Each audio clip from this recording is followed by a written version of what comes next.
पर उपस्थित हुए हैं और कुछ जिज्ञासाएं साधकों की है, सत्संगियों की है, उसके समाधान के लिए हम स्वामी जी के सामने उपस्थित हैं। स्वामी जी से निवेदन है, 2 शब्दों में शुभकामना पहले कर दें श्रोताओं को। सभी श्रोताओं के लिए मेरी गुरु महाराज से प्रार्थना है कि आप आध्यात्मिक उन्नति करें और गुरु कृपा से आपका भौतिक जीवन भी सुखप्रद हो। स्वामी जी अब जिज्ञासा को आगे बढ़ाते हुए, एक सत्संगी हैं, महिलाएं हैं, जो वो पूछती है कि मैं किसी पर आरोप लगा देती हूँ, बाद में वह आरोप गलत साबित होता है और जिनके ऊपर आरोप लगाती हूँ वो हमें बड़े खराब दृष्टि से देखने लग जाते हैं और मुझे अफसोस भी होता है। ये मेरी जो ये भावनाएं हैं बराबर होती रहती हैं, इसके लिए मैं क्या करूं? स्वामी जी, मतलब उनका कहने का भाव है जी जी जी, कि मैं बिना विचारे ही हाँ जी जी जी, कोई भी चीज जो मेरे साथ बुरा होता है उसके लिए किसी को आरोपित करती हूँ, भ्रमवश, और बोल भी देती हूँ। हाँ, अगले को दुख उन पर आरोप भी लगा देती हूँ, तो उससे वे दुखी होते हैं और बाद में पता चलता है कि वो भ्रम बस हुआ, उनका दोष नहीं था। तो मेरी ही गलती थी और मुझे अफसोस होता है। तो अपनी गलती पर पछताना, अफसोस करना, ये भद्र लोगों का काम है। जी जी। तो ये तो आप में गुरु कृपा से एक बहुत अच्छा गुण है कि आप अपनी गलती को स्वीकारते हैं मन से और उस पर पछतावा भी होती है। लेकिन वो जो रिश्ते जो आपका खराब हो जाता है, तो उसके लिए तो मैं यही कहूँगा कि आप तो उनसे पहले क्षमा मांग लें, जिनके प्रति आप ऐसा करते हैं। दूसरी बात कि ये आपको कोई भी बात बोलने के पहले ये तराजू तौल के तब मुख बाहर आए। पहले आपको उसको अच्छी तरह से तौलना है, विचारना है, और जब पूरा पक्का सबूत मिले तब भी वो आप उसको बड़ी शालीनता से कहिए कि देखिए आप हमारे प्रति ऐसा ऐसा किए, मेरी क्या गलती है, मेरी आपसे दुश्मनी क्या है। तो वो आदमी लज्जित हो जाएगा और फिर आपके प्रति ऐसी भावना, ऐसा कभी कदम नहीं उठाएगा। तो हम जब पक्का सबूत हो तब भी हमको शालीनता से उनके सामने अपनी मतलब बात रखनी है। और बिना विचारे तो किसी के ऊपर अगर आप संदेह करते हैं, आरोप लगाते हैं, तो ये तो आपको सुधार करना होगा। ये तो पाप है कि आप बिना गलती किसी को ठेस पहुंचा देते हैं।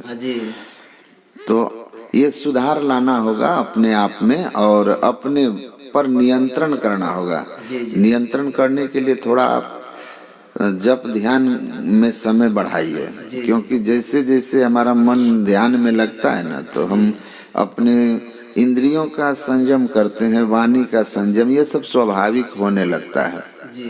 तो भाव को सात्विक रखने के लिए सत्संग ध्यान पर थोड़ा विशेष आपको ध्यान देना होगा।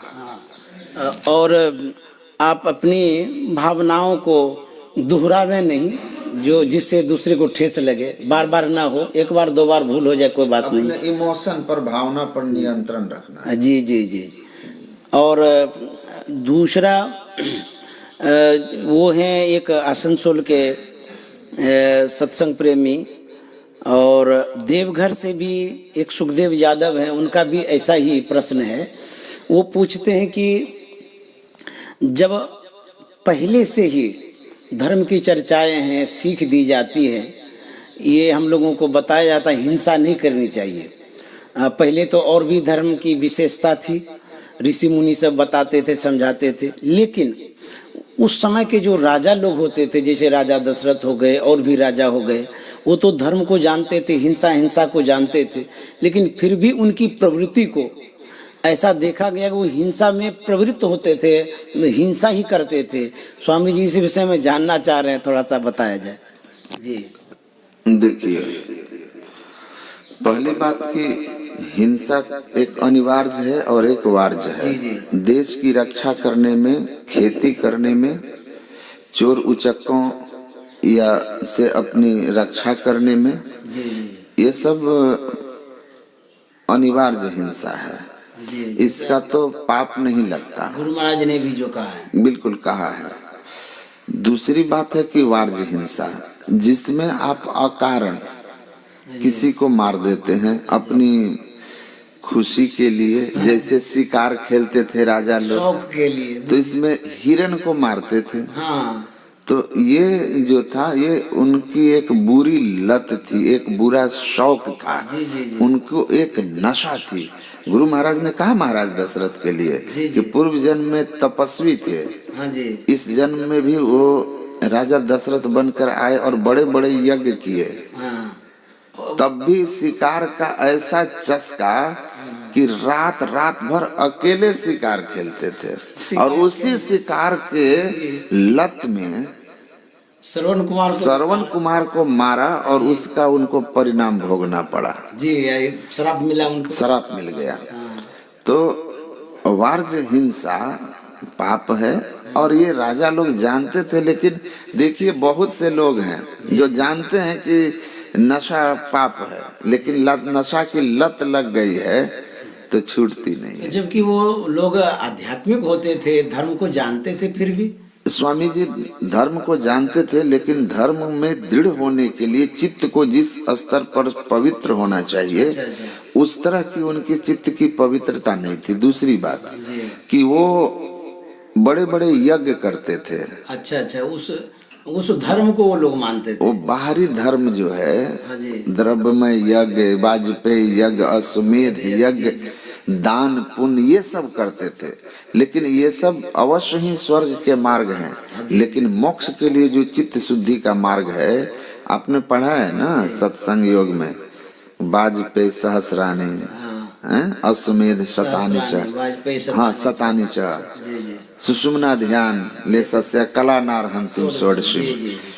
हजारों वाजपेयी और हजारों सुषुम्ना, ये जो अश्वमेध यज्ञ हैं, उन यज्ञों का जो चित्त शुद्धि के, मुक्ति के क्षेत्र में उनका जो महत्व है, सुषुम्ना ध्यान के सामने कुछ भी नहीं है, लेस मात्र भी नहीं है। आप विचार कर सकते हैं। तो राजा दशरथ तब तो ध्यान नहीं करते होंगे जो हम लोग ध्यान करते हैं, जैसा अगर मेरा जहाँ तक मानना है जी। कि अगर वो ऐसा तो कहीं मैं पढ़ा नहीं कि वो सुषुम्ना ध्यान करते थे। जी। अगर वो इस विषय में कुछ जानते भी हो तो मुझे नहीं लगता कि इसमें उनकी कोई, रामायण में कहीं वैसी चर्चा भी नहीं है और मुझे नहीं लगता कि उनको कोई सफलता मिली होगी। नहीं तो ऐसी आदतों पर उनकी अवश्य ही नियंत्रण होता। जबकि भगवान श्री राम तो ध्यानी थे। बिल्कुल, उन्होंने बताया भी ध्यान करने के लिए।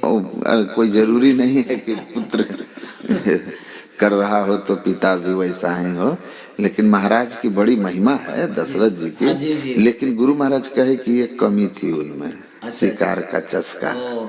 देखिए, गुरु गोविंद सिंह जी महाराज भी हिंसा किए हैं ना जी।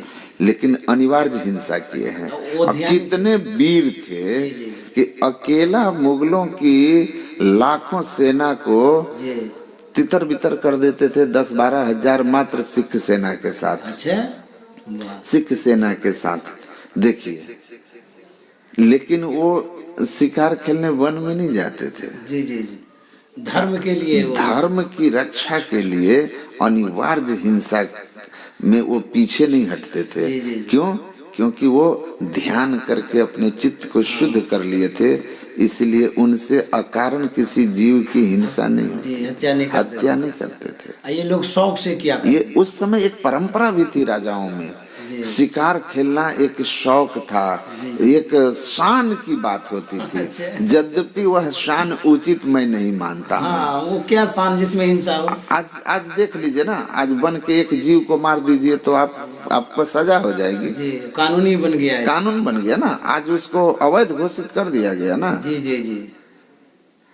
तो ये अनुचित तो है ही ना, पर्यावरण पहले को भी आप दूषित राजा कर होते थे, स्वतंत्र होते थे। स्वतंत्र होते थे, निरंकुश होते थे, कोई उनके ऊपर सत्ता किसी तरह का अंकुश नहीं था, कोई रोक नहीं लगाते कोई थे, जो रोक नहीं मन सो था। करते थे। तब तो बिल्कुल बिल्कुल वो भले वो धार्मिक थे, लेकिन मैं समझता हूँ कि आध्यात्मिक नहीं थे और धर्म को जानते हो, पर लत उनकी इतनी और शिकार का शौक, और इसको इस तरह से राजाओं के परंपरा में महत्व दे दिया गया था जी कि जो राजा शिकार नहीं खेलते थे उनको कमजोर राजा समझा जाता था, कायर समझा जाता था। जी जी जी इसलिए अपनी वीरता भी दिखाने के लिए वो शेर, बाघ, हाथी का शिकार करते थे। अच्छा जी जी।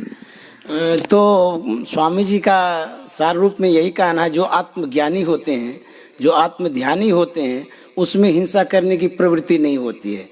वो लोग राजा थे, धर्मात्मा भी थे, लेकिन बाह्य पूजा करते रहते थे, धर्म को स्थूल रूप में जाना करते थे।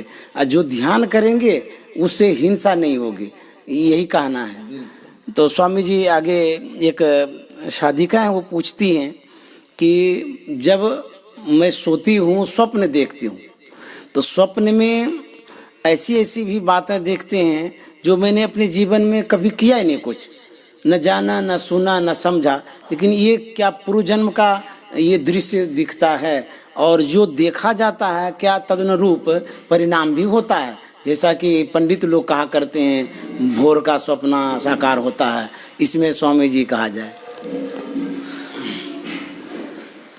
आप ऐसा स्वप्न जी जी। नहीं देख सकते जो आप कभी देखे ना हो, सुने ना हो, अच्छा ठीक। क्योंकि मनोमय जगत में हम स्वप्न में रहते हैं। जी जी। और स्वप्न हमारा पूर्वकृत अनुभव है जो संस्कारगत होता है, जो संस्कार के रूप में हमारे चित्त में, हमारे मन में संचित होता है, जी जी वही स्वप्न में प्रकट होता है। जी जी।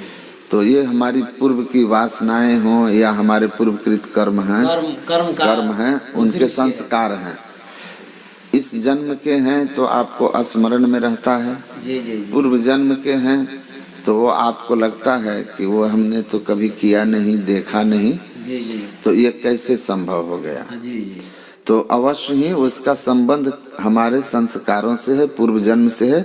और एक प्रश्न उन्होंने जो किया है जी जी। कि कुछ स्वप्न ऐसे होते हैं, क्या स्वप्न साकार भी होते हैं? तो देखिए, कई स्वप्न ऐसे होते हैं जो आगामी घटनाओं की सूचक होते हैं। अच्छा अच्छा। और मैं आपको बता दूं, मैंने पढ़ा है इस संबंध में जी जी जी कि साधना जो करने लगते हैं ना, जी तो साधना करने में जिनका मन जप में स्थिर होने लगता है, जी जी जी या मानस रूप उनको कुछ कुछ बढ़िया से दिखने लगता है, जी जी।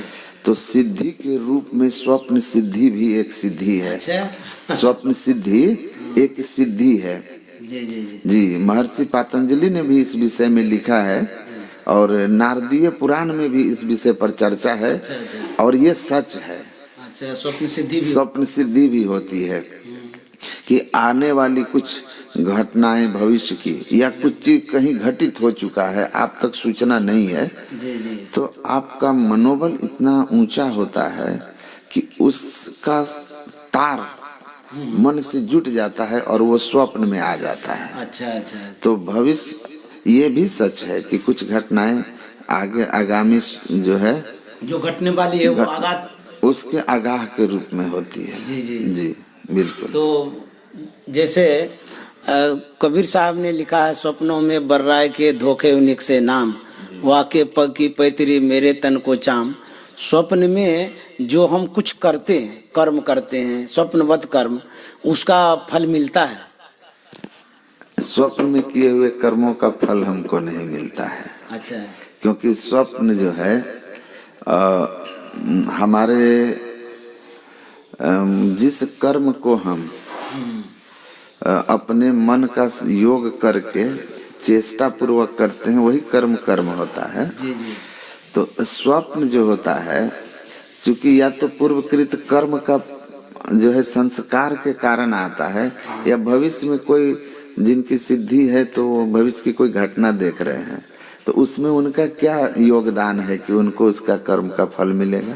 जैसे तो कबीर साहब ने जो कहा हाँ, तो वो जो कहते हैं सपने में बर्राई के धोखो निकसत नाम, मतलब आप स्वप्न देख रहे थे और स्वप्न देखते देखते अचानक आपके मुंह से नाम निकल गया। अच्छा अच्छा तो स्थूल में ही निकलता है ना। कई बार स्वप्न में लोग बोल जाते हैं ना, अच्छा अच्छा, स्वप्न में बोल जाते हैं, बोध तो नहीं रहता है उस समय। बोध नहीं रहता है लेकिन बोला। आप एक बात बोलिए कि स्वप्न में नाम किसके मुंह से निकलेगा? जो स्वप्न देख रहा है। भगवान के प्रति जिनके अंदर भावनाएं होगी, श्रद्धा भक्ति होगी, अच्छा वही न सपना में किसी तरह की परेशानी में भगवान को जब याद करेगा। लोग बोला करते हैं ऐसा कि हम बोल रहे थे कुछ। हाँ, तो स्वप्न में भी अगर बोल रहा है, स्वप्न देख रहा था लेकिन बोल रहा है स्थूल में अब, जी जी तो अब तो मुंह उसका काम कर रहा है ना।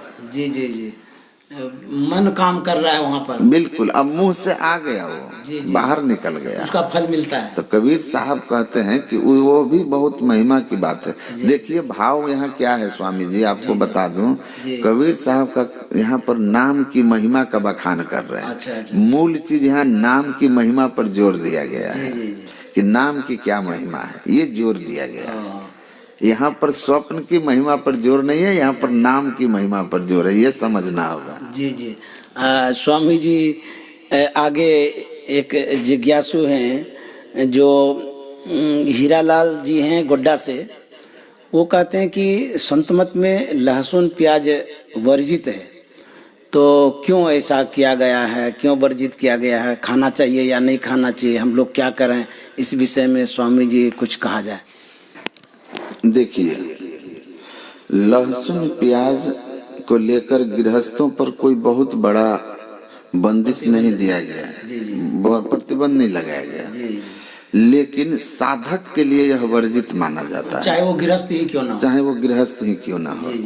अच्छी साधना अगर आपको करनी है तो ये तामसी है, मन चंचल कर देता है। ये तामसी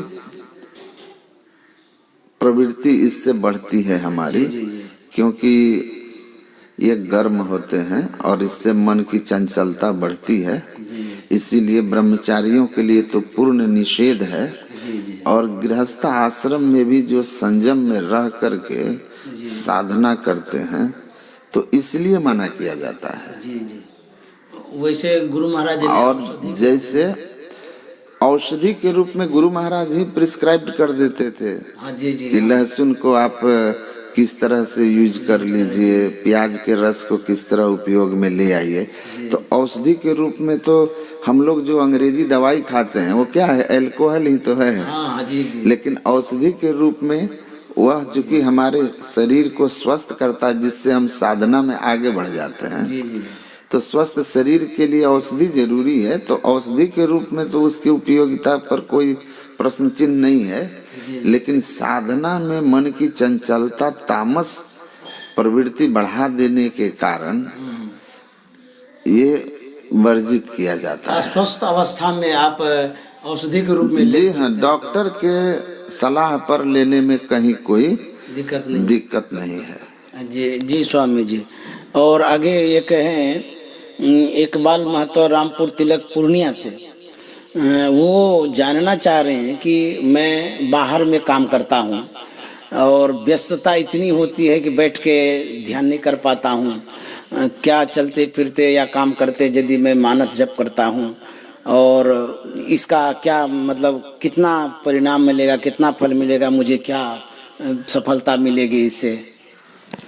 जी देखिए, पहली बात तो है कि त्रैकाल संध्या अगर हम ब्रह्म मुहूर्त में तो उठ के बैठ के कर ही सकते हैं। जी, रात में तो समय रहता है।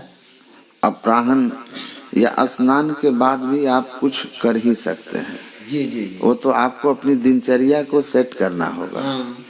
और जहाँ तक बात है कि चलते फिरते, तो देखिए बैठ के तो करना ही है आपको। जी जी जी, लेकिन समयाभाव है तो आप कम समय करेंगे, ये मान सकता हूँ। जी जी, तो आपको, लेकिन अब जैसा आपने कहा कि अधिक समय नहीं दे पाते हैं अगर बैठ कर के ध्यान करने में, जी जी, तो चलते फिरते हुए जब कर रहे हैं तो बहुत बड़ी बात है। हाँ। ख्याल बहुत बड़ी बात है। ख्याल का होना उस तरफ है। और इस तरह करते करते अगर जप में आपकी ठीक ठीक वृत्ति बन जाए चलते फिरते भी, जी तो मानस रूप भी चलते फिरते भी आदमी के वाह, मानस पटल पर आने लगता है। हाँ, जी जी तो उसके बाद क्या होगा कि जो दिन भर काम धाम करते हुए चलते फिरते मानस जप और मानस रूप में वृत्ति को लगाए हुए है, जी जी वो आदमी 1 घंटा अगर बैठ करके ध्यान करेगा तो उस आदमी से विशेष अनुभूति कर लेगा और उन्नति कर लेगा। जो 2 बार जो 3 घंटा तो बैठ करके ध्यान पर बैठ जाता है, लेकिन दिन भर मन को अनर्गल चीजों में फ्री छोड़ रखा है, हाँ जी, मन को इधर उधर बहकाए हुए है। और उसके बाद मतलब उस 3 बार के बाद वो अपने मन को बिल्कुल संसार के चिंतन में छोड़े हुए है, हाँ, पूरा छूट दे दिए हैं, छूट दे दिया है। तो उससे तो बेहतर आप जरूर कर लेंगे। इसलिए और गुरु महाराज की कृपा होगी तो आगे चल के समय भी आपको मिलने लगेगा। हाँ बिल्कुल बिल्कुल, एक तो बहुत अच्छी बात है। ऐसा करते हैं तो आप बहुत अच्छा करते हैं। आप प्रशंसनीय ही नहीं वंदनीय भी हैं। जी। तो आपको यदि अवकाश मिले तो जरूर आप ध्यान में भी बैठें, क्योंकि संसार का ही काम तो सब कुछ नहीं है, साधना भी तो कुछ है। तो शरीर भर के लिए संसार का काम है, उसके बाद तो साधना जरूरी है। तो आप जरूर समझदार हैं, समय निकाल करके ध्यान में भी बैठेंगे। और कहा भी गया, कर से कर्म करो विधि नाना, सुरत राग जाए कृपा निदाना। अपने ख्यालों को जप में भी लगावें और ध्यान में भी लगावें। स्वामी जी आगे जो जिज्ञासा है वो दिल्ली से एक सुजाता नाम करके साधिका हैं, वो जिज्ञासा की है कि सूक्ष्म मानस ध्यान क्या है, इसके संबंध में स्वामी जी बताया जाए। देखिए, गुरु महाराज ने इस संबंध में अपने प्रवचन में कहा है कि साधक एक होता है स्थूल मानस ध्यान। जी जी। उस रूप को जो हम इस आँख से देखे हैं उसको मन से बनाकर जब देखते हैं तो वह मानस ध्यान स्थूल मानस ध्यान कहलाता है। अच्छा। जो हम लोग दीक्षा में सीखे हैं, बताते हैं और करते हैं। जी। सूक्ष्म मानस ध्यान के बारे में गुरु महाराज कहते हैं कि बिंदु बना करके नहीं देखा जाता। अच्छा। बिंदु तो एक निश्चित दूरी पर देखने की कौशल से, गुरु की युक्ति से देखने पर दृष्टि की युगल धारों के मिलने से बनता है। अच्छा। जो वास्तविक बिंदु है, जी जी। जिसको तेजः बिंदु परम ध्यानम विश्वात्म हृदय संस्थितम, वह परम बिंदु दोनों दृष्टि की धारों के मिलने से प्रकट होता है। जी जी। तो गुरु महाराज कहते हैं ये बिंदु जिसने अपनी दृष्टि की युगल धारों को जोड़ा, देखा और बिंदु में स्थिरता नहीं रही, क्योंकि सूरत कांपती रहे ज्योति दृढ़ क्यों गए। तो देख तो लिया एक बार, देख लिया। अब जब देख करके वो बिंदु हट गया हमारे दृष्टि के सामने से, तब अब मन में उसका ख्याल रहेगा। अच्छा अच्छा जी। उस देखे हुए बिंदु का मन में ख्याल रहता है। तो हम क्या होता है कि उस बिंदु पर हमारी वृत्ति सहज चली जाती है। मन उस बिंदु को स्मरण करता है, जिससे सिमटाओ मानस, स्थूल मानस ध्यान से अधिक बिंदु देखे हुए का जब मानस ध्यान हम करते हैं तो सिमटाव होता है। तो देखे हुए बिंदु को मन से देखना सूक्ष्म मानस ध्यान कहलाता है। अच्छा अच्छा। तो जो मानस जब हम मानस ध्यान करते हैं जी, ये मानस ध्यान जो है ये स्थूल है, ये स्थूल मानस ध्यान है। अच्छा अच्छा। और आँख बंद करने के बाद भी, आंख बंद करके जो हम देखे हुए रूप का ध्यान कर रहे हैं, जी जी। ये स्थूल मानस ध्यान है। अच्छा अच्छा। और दृष्टि के सिमट करके एक बिंदुता को प्राप्त कर लेना और बिंदु का तुरंत हट जाना। जी जी जी। स्वाभाविक रूप से साधक को ऐसा होता है, प्रारंभ स्थिरता नहीं में आती, स्थिरता नहीं रहती। तो बिंदु दिखा और हटा तो बिंदु की याद तो रह गई ना। हाँ, वो तो देखे हुए रूप, स्थूल दृष्टि से देखा हुआ रूप का जब जब मन याद करता है तो स्थूल मानस ध्यान है। जी जी। और सूक्ष्म दृष्टि से जो वो बिंदु एक क्षण दिखा है, जी जी उसको फिर जब आप मन से ध्यान करते हैं, स्मरण करते हैं, ख्याल करते हैं, जी जी। तो उसको सूक्ष्म मानस ध्यान कहते हैं। अब वो भी मतलब कि और सूक्ष्म रूप का ध्यान है। सूक्ष्म रूप का ध्यान है। गुरु महाराज कहे कि जिनको सूक्ष्म मानस ध्यान होने लगे, अर्थात बिंदु पर बिंदु दृष्टि के अचानक से दृष्टि सिमट जाती है, बिंदु दिखता है फिर हट जाता है, तो ऐसे साधक को सूक्ष्म मानस ध्यान करना चाहिए, उससे ज्यादा जल्दी सिमट जाएगा वो। अच्छा अच्छा जी जी जी हाँ, प्रवचन में है गुरु महाराज का। अच्छा अच्छा। जी जी। तो स्वामी जी, एक साधिका पूछी हैं कि मैं वृद्ध अवस्था में हूँ, जब मानस ध्यान तो कर ही रही हूँ, दृष्टि योग भी करने का प्रयास करते हैं, लेकिन कुछ झलकता नहीं, दिखाई नहीं देता है। इस अवस्था में नादानुसंधान करना उचित है या नहीं है, क्या करें इस विषय में? देखिए, जैसे हम साधना करते हैं जी तो इसमें चूंकि साधना का प्रारंभ जो है तो इसी शरीर के माध्यम से होता है ना, जी जी जी और इसी इंद्रियों के ही सहारे हमारी साधना का शुभारंभ होता है। क्योंकि हम अभी शरीर इंद्रियों में हैं तो वहीं से न सिमटेंगे, जी और उन्हीं का सहारा लेंगे।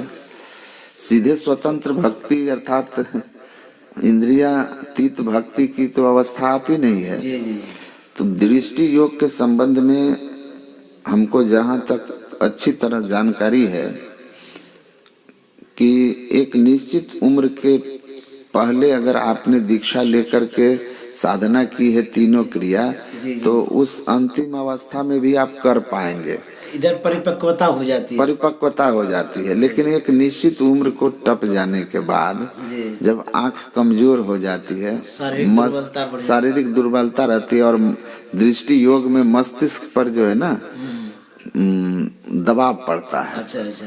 तो उस स्थिति में एक निश्चित उम्र के बाद दृष्टि योग की क्रिया नहीं कर पाते लोग, नहीं हो पाता है। कि हमको सिर में दर्द हो रहा है, सिर में दर्द होने लगता है, उनके लिए होता भी नहीं है। तो उसके बाद मानस ध्यान करके अगर उनमें उनको सफलता मिल जाती है पहले से जी जी, मतलब पहले से करते आ रहे मानस ध्यान दृष्टि योग, तो अवस्था भले बुढ़ापा की हो, लेकिन वो करते रहेंगे, वो सक्षम है करने में, कर पाएंगे ना, क्योंकि वो कर रहे हैं ना, अभ्यास करते हुए चले आए, अभ्यास ही है।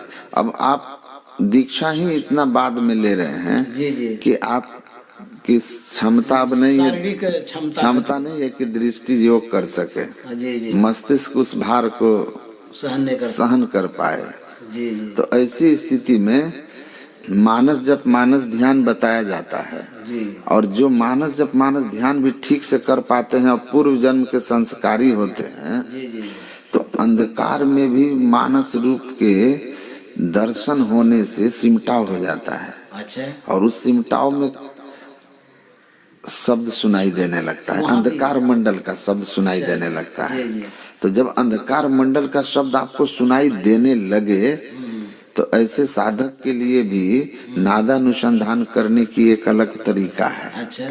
दृष्टि योग करके नादानुसंधान करना ये तो सबके लिए है और सबसे ज्यादा उचित मार्ग है, सही मार्ग है। लेकिन अगर ऐसी कोई है, इस अवस्था में है जहाँ से अंदर में अंधकार में सिमटाव से शब्द सुन रहे हैं, लेकिन अब वो दृष्टि योग करने की क्षमता नहीं रखते शरीर के कारण, तो उनको वहां से नादानुसंधान करने के लिए बता दिया जाता है। अच्छा। और उसमें बताया जाता है कि किस तरह से आपको अंधकार में ही सूक्ष्म से सूक्ष्म नादों की ओर अपनी वृत्ति को ले जाना है, ले जाना है। तो नादानुसंधान कर सकते हैं, ऐसा भी है। और सत्संग योग में गुरु महाराज ने भी लिखा भी है, लेकिन गुरु महाराज ने कहा कि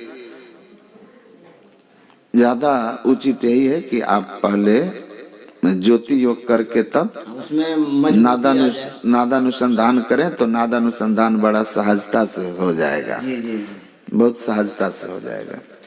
पर नहीं होता है तो बिना एक बिंदुता के भी नादानुसंधान करने की प्रक्रिया है, कर सकते हैं, इसकी भी मान्यता है, कोई हर्ज नहीं है, कर सकते हैं। लेकिन सफलता में थोड़ी दिक्कतें आएंगी। हाँ, वो सिंपल बात है कि आंख पर पट्टी बांध करके और आम के गाछ पर ढेला मार रहे हैं, लग जाने की संभावना भी है, कभी लग जाएगा। और एक बार लग गया तो गुरु महाराज कहते हैं फिर उसका आगे का जो काम है बिल्कुल बिंदु प्राप्त करके जो नाद अनुसंधान होता है, तो उसी तरह से एक बार केंद्रीय नाद सूक्ष्म सूक्ष्म नादों को सुनते सुनते जब वृत्ति केंद्रीय नाद को पकड़ लेगी तो उसके बाद आगे का सब काम बिल्कुल वैसे ही सहज और सरल हो जाएगा। जी।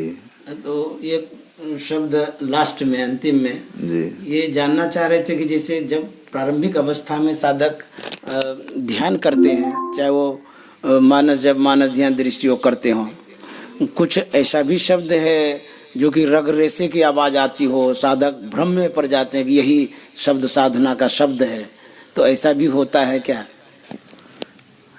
देखिए, अंधकार में इस तरह अगर कान में अंगुली लगा दें आप, जी, अंधकार में तीनों बंद आप अगर कर लेते हैं और तब आपको शब्द सुनाई दे, तब समझिए कि इसमें भ्रम होने की पूरी संभावना है।